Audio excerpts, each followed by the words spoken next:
May mga kalsada sa mundo na hindi lang basta dinadaanan, kundi sinusubok ang lakas ng iyong loob at pasensya. Isipin mo ang mga daan na paikot-ikot na parang ahas at matataas na kurbada na tila walang katapusan. Hindi ito ordinaryong biyahe, ito ay karanasan na hinding-hindi mo malilimutan. Ikaw, kaya mo bang dumaan dito? Kaya tara, samahan mo ako at tuklasin natin ang mga pinaka-twisted na kalsadang ginawa ng tao. Pero bago yan, ay pa-like and subscribe naman po. Malaking bagay na yan sa aming mga content creators. Maraming salamat po. Kaya naman simulan na natin. Number 15, Lombard Street, San Francisco, USA. Sa San Francisco ay may isang kalsada na kakaiba at sikat sa buong mundo. Ito ang Lombard Street na nasa gitna ng Russian Hill. Noong unang bahagi ng 20th century, problema ang mataas na hill dito. May slope itong halos 27% kaya mahirap daanan ng mga sasakyan noon at delikado rin para sa mga tao. Dahil dito noong 1922, ginawa ang 8 matutulis na liko o switchbacks na gawa sa bricks para mapabagal at mapadali ang pagbaba ng sasakyan. Sa ganitong paraan, naging mas ligtas ang kalsada. Ngayon hindi lang ito isang ordinaryong daan. Tuwing summer, puno ito ng mga turista na naglalakad, kumukuha ng pictures at humahanga sa kurbada ng kalsada. May mga bulaklak at halaman sa gilid ng bawat liko, kaya parang isang garden na dumadaloy kasabay ng kurbada ng daan. Ito ang nagbibigay ng dagdag na ganda at dahilan kung bakit gustong-gusto ng mga tao na makita ito. Pero may kasama ring problema ang kasikatan nito. Dahil sa dami ng bumibisita, madalas maipit ang traffic at naaapektuhan ang mga nakatira malapit dito. Kaya naman noong 2014, iminungkahi ng lungsod na limitahan ang bilang ng sasakyan na dumadaan dito sa pamamagitan ng reservation system. Pero hindi ito tuluyang naipatupad. Pagkatapos noong 2019 nilagdaan ni California Governor Gavin Newsom ang isang batas na nagbibigay pahintulot sa San Francisco na maningil ng toll o bayad sa mga sasakyang dadaan dito. Number 14, Hana Highway, Maui, Hawaii, USA.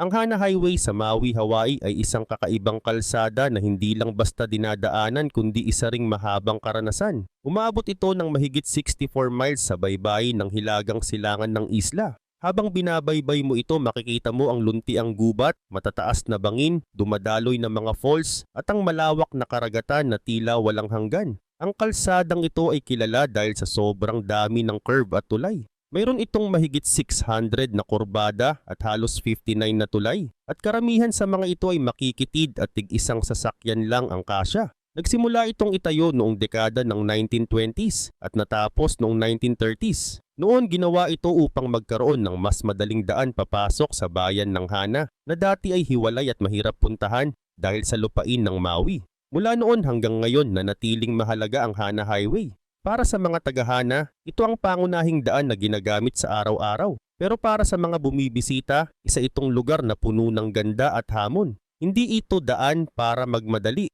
Ang bilis dito ay madalas hindi lumalagpas ng 25 miles bawat oras at mas mabagal pa kapag nasa matatalim na curve at tulay. Bukod dito, may mga bahagi rin na delikado. Sa Kane Peninsula, ang kalsada ay dikit na dikit sa gilid ng bangin at madalas gumuho ang lupa lalo na kapag umuulan. Sa ilang bahagi, isang manipis na bakal na bakod lang o mga halaman ang pagitan ng sasakyan at ng dagat. Minsan naman, ang mga malalaking bus ay napipilitang umatras para lang makadaan sa masisikip na tulay. Ang buong biyahe na dapat ay matatapos sa 2 hanggang 4 na oras kung dire-diretso ay madalas inaabot ng mas matagal. Gayun din naman may mga falls na makikita mula sa gilid ng daan, mga coastline na may kakaibang itim na buhangin, at mga view ng kabundukan na parang masterpiece ng kalikasan. Para sa mga taga roon, natural na lang ang pagdaan sa kalsadang ito. Kabisa na nila ang bawat curve at bawat tulay. Pero para sa mga hindi sanay, isa itong pagsubok sa tapang at pasensya. Higit sa lahat, isa itong paglalakbay na hindi mo makakalimutan. Hindi lang dahil sa ganda ng Hana, kundi dahil sa kakaibang karanasan ng mismong daan. Isang mahabang ruta na puno ng kagandahan, panganib, at alaala na tatatak sa iyo habang buhay. Number 13, Guolyang Tunnel Road, China. Sa kabundukan ng Taihang Mountains sa probinsya ng Henan sa China, may isang kakaibang daan na tinatawag na Guolyang Tunnel Road. Hindi ito basta kalsada dahil hinukay mismo ito mula sa matibay na bato ng bundok. Ang gumawa nito ay hindi mga eksperto o malalaking kumpanya kundi 13 residente ng baryo ng Golyang na gustong makalabas sa pagkakahiwalay nila sa mundo. Bago ito mabuo, ang tanging daan papunta sa baryo ay isang napakataas at mapanganib na hagdang bato. Mahirap itong daanan lalo na kapag umuulan o may bagyo. Dahil dito nahirapan silang magdala ng pagkain, gamot at iba pang kailangan. Kung may emergency, halos imposibleng makarating agad sa ospital dahil walang tulong na dumating mula sa pamahalaan. Sila na mismo ang gumawa ng paraan. Gamit lamang ang martilyo at ilang simpleng gamit, araw-araw nilang binutas ang bato. Inaalis nila ang mga piraso ng bato gamit ang kanilang kamay at inilalabas ito ng paisa-isa. Wala pa silang dinamita noong una kaya mabagal ang progreso. Ayon sa mga kwento, nakakatapos lang sila ng halos 1 metro matapos ang ilang araw na trabaho. Sa kabila ng lahat, hindi sila sumuko at patuloy na nagtrabaho. Pagkalipas ng 5 taon, natapos nila ang daan. Ang lagusan ay may habang higit sa 1.2 kilometers, may taas na 5 meters at may width na 4 meters. Sa gilid nito ay may mga rectangular na bintana na kanilang ginawa para pumasok ang liwanag at mailabas ang mga batong tinatanggal. Ngayon ang mga bintanang ito ay nagsisilbi ring tanawin, ngunit nakakatakot dahil direkta itong nakaharap sa malalim na bangin. Kaugnay pa nito, ang Golyang Tunnel ay puno ng mga curve dahil sinunod nito ang natural na hugis ng bundok. May mga pagkakataon na bigla itong liliko na para bang nasa loob ng isang minahan. Dahil sa panganib na dala ng masisikip na daan at matataas na gilid, tinawag itong the road that does not tolerate mistakes. Dahil isang maling liko lamang ay maaaring magdulot ng malaking aksidente. Number 12, Stelvio Pass, Italy. Ang Stelvio Pass sa Italy ay isa sa pinakamataas na concrete road sa European Alps. Umaabot ito ng mahigit 2,700 meters o halos 9,000 feet sa taas ng dagat. Dahil dito, isa itong lugar na kinikilalang kakaiba at kahanga-hanga para sa mga mahilig sa bundok at matitinding biyahe. Isa sa mga dahilan kung bakit tanyag ang kalsadang ito ay ang napakaraming matutulis na curve. Sa hilagang bahagi pa lang ay meron ng 48 na hairpin turns na magkakasunod. Kapag tiningnan mula sa itaas, parang mahaba at baluktot na laso ang kalsada na nakadikit sa gilid ng bundok. Para sa mga nagmamaneho, bawat curve ay may kasamang hamon tulad ng masisikip na daan, biglang pag-akyat at mga kurbang halos hindi makita ang kasunod. Itinayo ang Stelvio Pass noong early 19th century, sa panahon na kontrolado pa ng Austrian Empire ang lugar. Nagsimula ang paggawa nito noong 1820 at natapos paglipas ng 5 taon noong 1825. Mahigit 2,500 na manggagawa ang tumulong upang matapos ito. Layunin nitong magsilbing ruta ng kalakalan at militar para pagdugtungin ang Lombardy at ang ibang bahagi ng imperyo. Noon, itinuturing itong napakalaking tagumpay ng engineering. Hindi lamang ang dami ng curve ang kahanga-hanga, kundi pati ang paraan ng disenyo. Siniguro ng mga engineer na hindi tataas sa 12% ang incline ng kalsada upang mas madaling akyatin. Dahil dito naging mas ligtas ito kahit para sa mga lumang sasakyan at mga taong naglalakad noong panahong iyon. Number 11, Trollstigen, Norway. Sa Norway matatagpuan ang isang kakaibang kalsada na tinatawag na Trollstigen o daan ng mga troll. Ito ay isang mataas at makipot na daan na para bang nakadikit sa gilid ng bundok. Mayroon itong 11 na matutulis na curve. Sinimulan ng paggawa ng kalsada noong 1928 at natapos makalipas ang 8 taon. Noong 1936, formal itong binuksan ng hari ng Norway na si King Haakon VII. Napakahirap ng construction noon dahil sa matinding lamig at panganib ng pagbagsak ng bato at yelo. Kadalasan nakatali sa lubid ang mga manggagawa para hindi sila mahulog habang nagpuputol ng bato sa gilid ng bundok. Umaakyat ang kalsada ng higit 850 meters mula sa dagat at may gradient na humigit kumulang 10%. Sa panahon bago ang digmaan, ang ganitong disenyo ay itinuturing na malaking tagumpay sa engineering. Hanggang ngayon hindi rin ito bukas buong taon. Karaniwang nagbubukas ang daan mula huling bahagi ng May o June at isinasara muli pagsapit ng October dahil sa makapal na niebe at banta ng avalanche. Kapag taglamig, natatabunan ito ng maraming metro ng snow at hindi madaanan kahit ng mga machine na panlinis ng kalsada. Isa sa pinakamagandang view dito ay ang Stigfossen, isang malaking falls na bumabagsak ng mahigit 300 meters sa tabi ng kalsada. Ang hamog mula sa talon ay madalas umaabot sa kalsada at nagpapadulas dito, kung kaya't bawat curve ay kailangang pag-ingatan. Sa ilang bahagi, halos wala ring bakal na harang kaya mas delikado ang pagmamaneho. Ngunit higit pa sa pagiging daan, ang Trollstigen ay naging tanyag na scenery sa Norway. Sa summer, libu-libong sasakyan ang dumaraan dito araw-araw. Sa tuktok ng bundok ay may mga lugar kung saan makikita ang malalawak na view ng lambak at ng mga bundok na pinangalanang Bispen, Droninga at Kongen na sa Ingles ay Bishop, Queen at King. Number 10, Zoji La Pass. Sa matataas na bundok ng Himalayas matatagpuan ang Zoji La Pass. Hindi ito basta daan kundi isang mabigat na hamon sa tao dahil sa matinding kalikasan. Ang kalsada ay nasa pagitan ng Kashmir Valley at Ladakh sa taas na halos 3,500 meters. Ito ang nag-uugnay sa dalawang lugar at nagsisilbing mahalagang daan para sa kalakalan, paglalakbay at komunikasyon. May mahaba rin itong kasaysayan. Naitayo ito noong dekada 1940 at pinalawak matapos ang Indo-Pakistan War noong 1947 hanggang 1948. Dito naganap ang Operation Bison kung saan nabawi ng Indian Army ang lugar gamit ang mga tangke. Ito ang unang pagkakataon na ginamit ang mga tangke sa ganito kataas na lugar, kaya naging mahalaga ang papel ng Zojila sa kasaysayan ng digmaan. Ngunit higit sa kasaysayan, mas kilala ang Zojila sa matinding panganib ng panahon. Sa taglamig bumabagsak ang napakakapal na snow na umaabot ng hanggang 15 meters or 50 feet. Dahil dito halos kalahating taon itong nakasara. Kapag summer naman hindi pa rin ligtas ang daan. Bigla ang pagbabago ng panahon, makapal na fog, pagbagsak ng mga bato at malalaking landslide ang madalas na kinakaharap ng mga motorista. Dumadaan din dito ang mahahabang convoy ng mga truck na may dalang supply para sa mga kampo sa border, kaya lalo pang nagiging mapanganib ang biyahe. Upang masolusyonan ito, sinimulan ang pagtatayo ng Zojila Tunnel.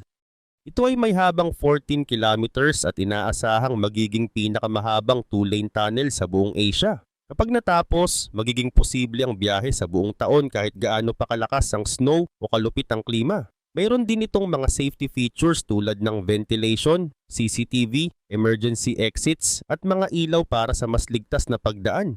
Gayunpaman, hindi pa natatapos ang proyekto. Dati ay inaasahang matatapos ito sa 2026, ngunit ngayon ay tinatayang matatapos pa sa 2028. Habang hindi pa ito natatapos, ang Zojila ay mananatiling isang mapanganib at mahirap na daan para sa lahat ng dumaraan dito. Number 9, Kaahili Highway, Maui, Hawaii. Sa isla ng Maui sa Hawaii may isang kalsada na kilala sa sobrang liko at panganib. Masikip ang daan, paikot-ikot at maraming bahagi na halos kasya lang ang isang sasakyan. Dahil dito madalas ay pinapayuhan ang mga hindi sanay na huwag basta-basta dumaan dito. Pinangalan ang highway na ito kay Haring Kahekili, isang makapangyarihang pinuno ng Maui noong 18th century. Dumadaan ito sa isang bahagi ng baybayin na sobrang ganda pero mapanganib. May mga lugar kung saan ang kalsada ay halos 1.5 lapad ng kotse at walang kahit anong harang. Sa gilid ay may bangin na aabot sa halos 500 feet ang lalim. Isang maling liko lang ay maaaring maging kapahamakan. Samantala, hindi lang ito simpleng kurbada, para itong roller coaster na itinayo sa gilid ng bundok. Umaakit ito sa matataas na bahagi, biglang bumababa sa kagubatan at umiikot sa mga kurbang hindi mo nakikita ang kasunod na daraanan. Sa ilang bahagi parang nakabitin ka lang sa gilid ng bangin habang nagmamaneho. Kung ipagpapatuloy mo ang biyahe lampas sa bayan ng Kapalua, mas makikita mo ang kakaibang view. Mayroong mga lava tubes, maliliit na simbahan na itinayo noong panahon ng mga plantasyon, mga nakatagong lambak at dagat na walang tigil sa pag-alon laban sa matitigas na bangin. Pero kasabay ng ganda ay naroon ang panganib dahil sa ilang kurba, isang maliit na pagkakamali ay maaring mauwi sa pagbagsak sa gilid. Nakakagulat ding malaman na may mga taong nakatira sa tabi ng kalsadang ito. May mga lumang bahay, maliliit na sakahan at ilang negosyo sa mismong gilid ng bundok. Number 8, Col de Tourigny, French Alps, France. Sa timog silangang bahagi ng France, sa Alpes Maritimes, matatagpuan ang isang tanyag na daan sa bundok na tinatawag na Col de Tourigny. Kilala ito sa masisikip na kalsada, matataas na bangin at napakaraming kurbada na nagbibigay ng matinding hamon sa sinumang magmamaneho rito. Ang taas ng kalsada ay higit 1,600 meters mula sa dagat. Mayroon itong mahigit 34 na matutulis na liko na paikot-ikot sa bundok. Isa ito sa mga dahilan kung bakit naging bahagi ng kasaysayan ng Monte Carlo Rally, isa sa pinakakilalang karera sa buong mundo. Simula pa noong dekada 1950s, ang Turini ay naging paboritong bahagi ng karera, lalo na kapag ginaganap sa gabi. Tinawag itong Night of the Long Knives dahil sa malalakas na ilaw ng mga sasakyan na tila naghahati sa dilim ng bundok. Ang kasaysayan ng kalsada ay nagsimula sa mga sinaunang panahon. Noon ay daanan ito ng mga hayop na ginagamit para sa kalakalan. Habang tumatagal, ito ay pinalawak para magamit ng militar at ng mga nagdadala ng produkto. Ngunit hindi ito lubusang inayos para gawing moderno. Nanatili itong makipot, matataas ang mga kurbada at sa maraming bahagi halos wala itong proteksyon laban sa bangin. Ngayon hindi lamang mga professional driver ang dumadaan dito. Dinadayo rin ito ng mga mahilig sa kotse, mga nagmomotorsiklo at mga turista na nais maranasan ng kakaibang pakikipagsapalaran. Ang pag-akyat mula sa hilagang bahagi ay napakaganda dahil dadaan ka sa makakapal na kagubatan ng pine bago biglang bumungad ang malalalim na bangin. Sa tuktok naman ay may ilang maliliit na gusali tulad ng mga kainan at matutuluyan kung saan madalas nagpupulong ang mga motorista bago ipagpatuloy ang kanilang biyahe. Number 7, Atlantic Ocean Road, Norway. Sa Norway may isang kalsada na kakaiba at nakamamangha. Ito ang Atlantic Ocean Road. Kapag dumaan ka rito para kang nasa roller coaster na nakapatong mismo sa ibabaw ng dagat. Ang daang ito ay bahagi ng County Road 64 at nagdudugtong sa isla ng Averoya papunta sa mainland. Mahaba ito ng mahigit 8 kilometers or 5 miles at dumaraan sa mga maliliit na isla at batuhan sa Norwegian Sea. Natapos itong gawin noong 1989 matapos ang mahigit 6 na taon ng trabaho. Hindi naging madali ang construction dahil nakaranas ng 12 na malalakas na bagyo ang mga nagtayo nito. Dahil dito ilang beses na antala ang paggawa. Pero kahit mahirap, natapos din ang kalsada at naging isa sa mga pinakamaganda at pinakamahirap buing daan sa buong Norway. Hindi ito katulad ng ibang daan sa baybayin na malapit lang sa lupa. Ang Atlantic Ocean Road ay dumadaan mismo sa dagat, nakatayo sa mga bato at gawa-gawang pundasyon na ilang metro lang ang layo mula sa mga waves na malalakas. Dahil dito kilala itong isang kahanga-hangang gawa ng tao na maganda ring tingnan kasama ng kalikasan. Pero hindi madali ang magmaneho rito. Kapag malakas ang hangin, pwedeng itulak ang mga sasakyan lalo na ang magagaan. Sa panahon ng winter season, madulas ang kalsada at nagiging delikado. Kaunti lang din ang mga harang o guardrail, kaya pakiramdam mo ay diretso ka sa dagat. Ang karagatan mismo ang laging paalala na ang kalikasan ang may tunay na kapangyarihan dito. Pero kahit mapanganib, dinarayo pa rin ito ng maraming tao. Nakilala ito bilang isa sa mga pinakamagandang daan sa buong mundo. May mga cyclist na nagbibisikleta rito kahit malakas ang hangin at may mga takbuhan na ginaganap kung saan dumadaan ang mga runners sa mga tulay at isla. Number 6, Skipper's Canyon Road, Otago, New Zealand. Sa Otago region ng New Zealand may isang kalsada na kilala hindi lang sa ganda kundi pati sa panganib. Ito ang Skipper's Canyon Road. Isa itong masikip na one-lane road na nakaukit mismo sa gilid ng Shotover River Gorge. Para itong kalsadang nakabitin sa hangin dahil walang guardrail, walang shoulder at walang proteksyon sa gilid. Sa isang banda, puro matataas na bato at sa kabila naman bangin na daan-daan ng taas. Mula sa Queenstown aabutin ng halos 25 minutes para makarating dito. May haba itong 22 kilometers at puno ng hairpin turns, zigzag at matataas na liko. Ang daan na ito ay itinayo pa noong 1880s para mapuntahan ang bayan ng Skippers na noon ay sentro ng pagmimina. Hanggang ngayon nakatayo pa rin ang mga stone retaining walls na mahigit 140 years na ang tanda. Ang kalsada ay lupa at graba pa rin at marami sa mga tulay dito ay kahoy pa rin ang pagkakayari. Isa sa pinakadelikadong bahagi ay ang tinatawag na Hell's Gate. Sobrang dikit ng kalsada sa bato kaya minsan kailangan pang tiklupin ang side mirrors ng sasakyan para makadaan. May mga kurba na wala pang 2 metro ang luwang, kung kaya't kailangan talagang bumusina o gumamit ng side mirror para makaiwas sa kasalubong. Sa kabila ng kaba, sobrang ganda naman ng view. Sa ibaba, dumadaloy ang Shotover River na kumikinang sa ilalim ng araw, pumapagitna sa mga kulay gray na bangin at luntiyang paligid. Makikita rin dito ang Skipper's Suspension Bridge. Ito ay binuksan noong 1901 at may habang 96 meters. Noon ito ang pinakamataas na tulay sa buong New Zealand. Hanggang ngayon ginagamit pa rin ito ngunit isa lang na sasakyan ng pinapadaan sa bawat tawid. Kapag dumaan ka rito mararamdaman mo ang pag-uga ng sahig at ang bahagyang paggalaw kapag malakas ang hangin.